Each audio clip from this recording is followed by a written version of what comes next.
Welcome to I Told My Story YouTube channel. I'm Lucas. Imagine waking up one morning and everything you know has changed. The family that raised you, the house you live in, even who you are. It could all be different in an instant.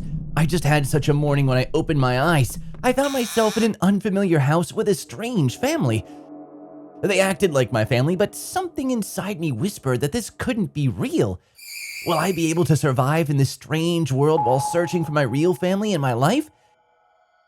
This is the question that started my adventure. When I woke up rubbing my eyes and got out of bed, I felt hungry and ran to the kitchen. But when I entered the kitchen, there was an unfamiliar woman standing in front of me. Moreover, she turned to me and said, "Good morning, James. You went to bed very late, but I see you woke up early, my dear son." I looked up in astonishment at the woman standing in front of me, whom I had never seen before in my life. "I'm not James. My name is Lucas," I said. The woman laughed and replied, "Sure, honey, and I'm Jennifer Lopez. You're just like your grandfather, always joking. Now, sit down before your breakfast gets cold," she said, pointing to the table. "Am I dreaming?" I murmured to myself, and then I pinched myself and felt the pain. No, I'm not dreaming. I thought that I needed to gather more information to understand what had happened to me and why I was here. As I was about to finish my breakfast, I was lost in thought, trying to figure out what was happening. Suddenly, a man entered the room. "I see you woke up early. At least I escaped the morning wake-up symphony today," he said and laughed. "If you finished your breakfast, let's get you to school," he added. I listened to everything with my mouth open in shock. After his last words, I just nodded in agreement. The man at breakfast was driving me to a school I didn't know. To learn what was happening and gather information, I decided like this stranger was my father. "Dad, what grade am I in?" I asked. He asked how I could be so jokey in the morning and added, "You're in the first year of high school. Remember, you're one of the smartest students at school," he said. I replied, "I was just kidding, Dad," and asked if he could pick me up later. The person I called Dad said, "Son, are you okay? You get out of school around 4, but I don't get home until 7. Take the 76E bus that stops very close to our house, as usual."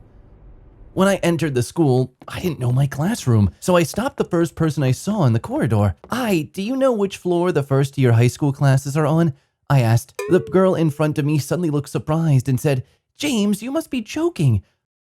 I continued without missing a beat, because I thought we were in the same class since she knew my name. "Of course I'm joking," I said and added, "Let's go to class." We both went to class together, but there was a problem. Now I didn't know my desk. I went to one of the back desks and sat down.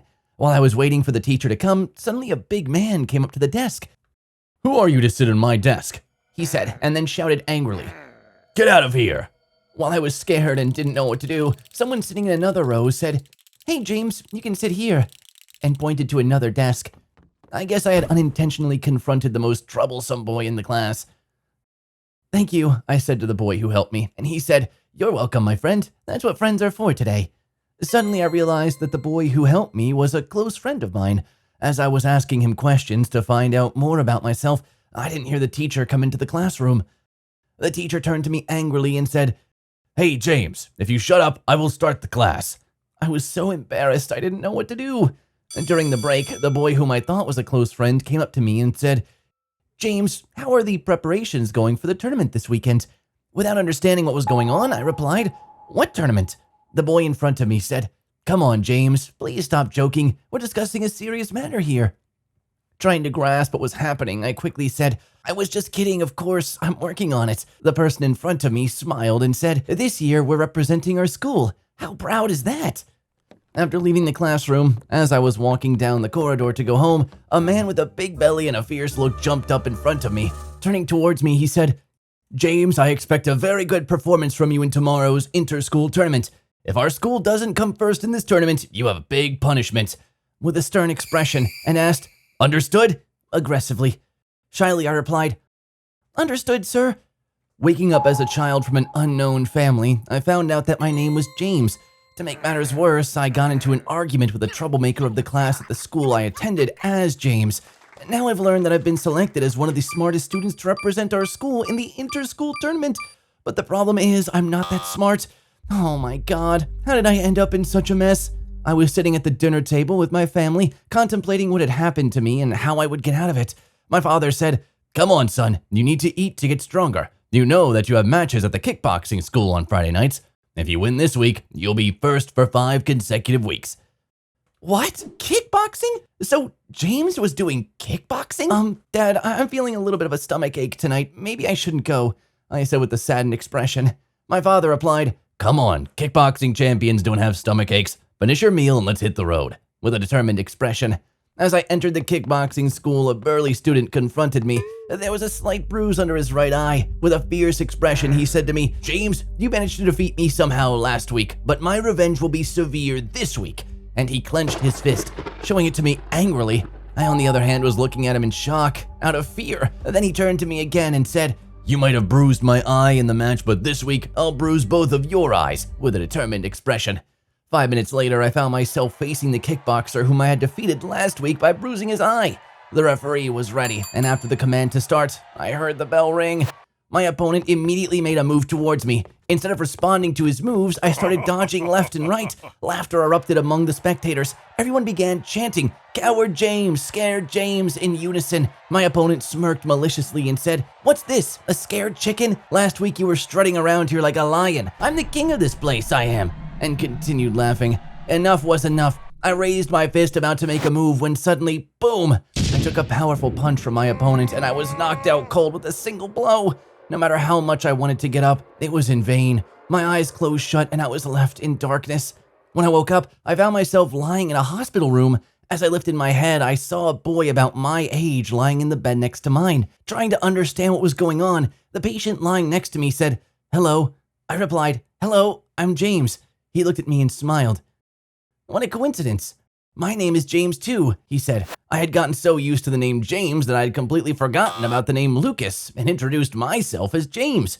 He smiled at me and said, "You finally woke up." "You have no idea," I said. "I was in a kickboxing match and took a huge punch from my opponent, and now I'm here." The patient across from me said, "Oh, the nurses told me you fell down the stairs at school and hit your head and didn't wake up again." Smiling, I said, "No way. I didn't fall at school or anything like that. I'm here because of a punch I took in kickboxing." Suddenly, the door to the room opened, and the woman I thought was my mother walked over to us. She turned to me and said, "You finally woke up. I'm so glad." Smiling, "Thank you, Mom," I said. The patient lying next to me, James, said, "Hey, man, that's my mom," with a slightly annoyed expression. The woman I thought was my mother smiled and turned to James. "Son, Lucas has been in a coma for weeks.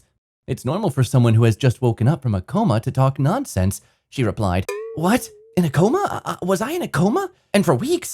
Wait a minute. The person I thought was my mother called me Lucas just a while ago. Lucas is my real name, so what happened to James? Of course, now I understand. The patient lying next to me was named James, and his mother had come into the room. They probably learned my name and what happened to me from the nurses in the room, but how did I get involved in their lives?" Finally, I learned what happened from James, and everything became clear. I had fallen down the stairs at school, hitting my head on the ground, and had been in a coma for weeks. James, who was lying next to me, had experienced a temporary fainting spell due to a punch he received in a kickboxing match, so he had been in the hospital with me for the past 2 days. Remember the kickboxing match I mentioned while I was in a coma? The one with the kickboxer with the bruised eye who threw the punch at me? Well, it turns out that all of that actually happened to James. While I was in a coma, I experienced everything James talked about with his parents as if it were my own life in the world of the coma. When I woke up the next day, I was at home in my room. I opened my eyes and there was my mother. "Welcome home, James dear," and laughed. "What? James? Or had I become James again?" my mother said. "I was joking, my child. I found out what was going on in the hospital room. I made you your favorite omelet. Come to the kitchen before it gets cold." I was relieved. After my mother left, I got out of bed. As I was walking, I saw my reflection in the mirror and stopped. I pointed my hand at my reflection in the mirror. "You are Lucas. You are Lucas," I said. My reflection in the mirror suddenly stopped being me and became James in the hospital room. He said to me, "No, dude, you are James. You're James." Ha ha ha ha ha ha.